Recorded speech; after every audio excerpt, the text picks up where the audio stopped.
Alrighty, so the news is out, and it's at kind of a weird time. It's like an hour and a half later than it normally is, so unfortunate. But either way, it's a smaller patch this week, so 1 hour long. It is what it is. Anyway, if you're new to the channel or anything, feel free to subscribe. We're almost at 15K. That'd be super cool if you help me out. But anyways, new content. We are Knighthood boss or guild boss is getting rotated onto Akumu. I think Akumu's kind of nice. I don't normally have too many issues out of Akumu, so that should be kind of nice and simple for each week. We do have an Underground Labyrinth season, which is coming up. This is a big one because obviously, if you didn't watch the JP patch notes video that I kind of went over a little bit, because this was kind of a weird patch. This is the 2 weeks after Tristan came out, but there's no banner for whatever reason. I guess, I don't know, in the JP patch notes for Tristan themselves, there was a small section saying that they were going to be releasing Tristan's outfits 3 weeks later for whatever reason. I'm not 100% sure why they decided to do it like that, but it would make sense that there's not a banner this week. And if you watched any of the tournament live streams lately, they did actually tease that there was going to be a live stream next week on JP. So it's actually going to be this Wednesday.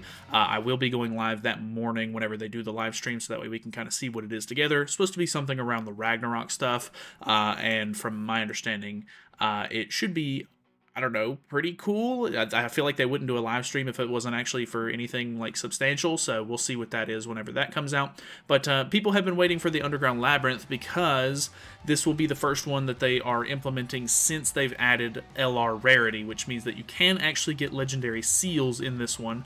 If we look at the exchange shop right here, you can actually get 20 of the seals from the very last section of the shop that you unlock, so you will have to do a lot of grinding and everything for this, but it should be worth it in the end, because getting obviously LR rarity characters are pretty important. They're very good so far. Obviously the track record is 1 for 1, so I don't know, we'll see in the future if they end up fumbling that, but hopefully not, especially with it being such a big rework for a lot of characters. There is also a new costume set for Purgatory Meliodas, which is really cool. It kind of got leaked a couple of patches ago. They had the sort of like cut-in art already shown, and there's a couple of other really nice things in here, like some diamonds. If you don't have this card yet, this is the same card that they've done for the past 3 seasons, or 2 seasons, I'm not 100% sure, but all of these rewards I think are the same throughout the entire experience. I think they've done these exact same rewards for the previous Labyrinth iterations or seasons as well.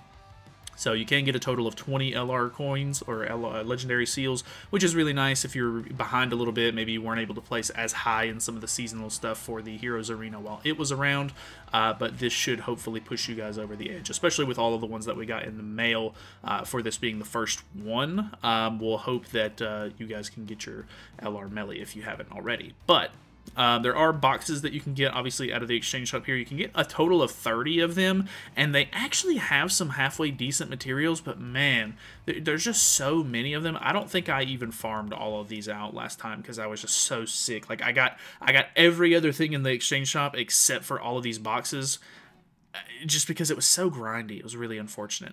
We are getting a new Hawk Pass. I think they've already waited an entire week, if I'm not mistaken, for the JP Hawk Pass. Not sure if they're going to have sort of like a time sort of in between Hawk Passes for us on Global. Hopefully not, because it'll help us close the gap. If you don't know, they're a Hawk Pass ahead of us.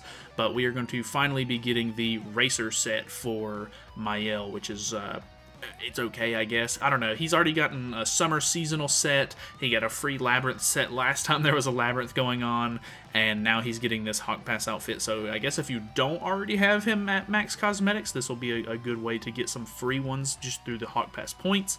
But I would imagine if you've already invested into Mael, you probably have either gotten one of the seasonal outfits or last, season for Labyrinth, you might have already got that outfit as well, which should help you cover the rest of your bases there.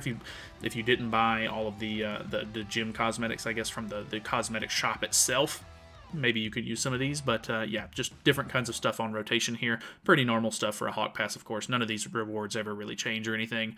But they are doing a 5th week of the Fort Solgris reward dungeon. I'm pretty sure this week was hammers, which was really nice, but this next week is actually going to be engraving stones, which is pretty cool. So that's a total of 14 engraving stones if you do all 7 days worth. which I think is kind of nice. It'll just help you get a little bit of a leg up. It's obviously not too crazy. It's only one and almost a half of a piece of UR gear, but it's a little bit of something, you know, that'll help you sort of get a small leg up on your gear, I guess, if you're willing to sort of save up your stuff for whatever the next character is. I'm really hoping that it's a Nidhogg unit, and then I'll just be able to completely invest into them right away because Nidhogg sucks. But either way, they are also doing a Demonic Beast Battle Floor 3 drop boosting event, which means that you're going to be getting double the sources out of them. They're also increasing the rate of the cards. They don't have a cool little infographic like they do on the JP patch notes, but you can read it right here. It says, Demonic Beast Battle's guaranteed stage reward and artifact card drop rates are ×2 during the event period. Applied to Floor 3 of the Demonic Beast Battles for bird, deer, and dogs. So the wind sources, river sources, and twilight sources, when you beat Floor 3, you're guaranteed to drop 1 for the respective boss. That's how you can actually farm Holy Relics now. You can't do that for Nidhogg just yet. Maybe they'll do that when the live stream comes out. I don't know for sure, because I don't think there's going to be another Demonic Beast after this one, but I guess we never really know. But either way, you're only dropping 1 of those per Floor 3 run if you've already gotten your, like, I guess, weekly rewards for it or whatever, if you lock in 1 of them. But now you're going to be dropping 2 of those, and the % chance for dropping the artifact cards, which a lot of people have trouble farming because obviously the rates are so low. Those rates are actually going to be doubled as well. So could be a good time to, you know, farm out the rest of your bird relics or deer relics or dog relics, whichever ones you're behind on.